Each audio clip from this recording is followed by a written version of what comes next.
Siz bilganmisiz, Valverdening zarbalari afsonaviy Roberto Carlosnikidan ham kuchliroq. Roberto Carlos futbol tarixida abadiy qolgan. Uning xushkak zarbalari, ayniqsa Fransiyaga qarshi o'sha mashhur jarima zarbasidan so'ng butun dunyoda mashhur bo'ldi.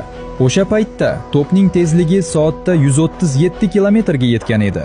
Biroq zamonaviy o'lchovlar shuni ko'rsatmoqdaki, Valverde bundan ham kuchliroq uradi. Urugvaylik yarim himoyachining o'rtacha zarba tezligi soatda 130 kilometrdan oshib ketadi. Ayrim hollarda esa Roberto Carlos ko'rsatkichidan ham ancha yuqoriga chiqadi. Shu bilan birga Valverde himoyachi emas, balki markaziy yarim himoyachi va u jarima zarbalarini kamdan kam ijro etadi. Ammo u urganda to'p shunday tezlikda parvoz qiladiki, darvozabonlar ko'pincha reaksiya qilishga ulgurmaydi. Roberto Carlosning o'zi ham intervyuda tan olgan. Zamonaviy futbolchilar uning faoliyat davridan ham kuchliroq zarbalar beradi. Valverde esa bunga yorqin misol. Siz nima deb o'ylaysiz?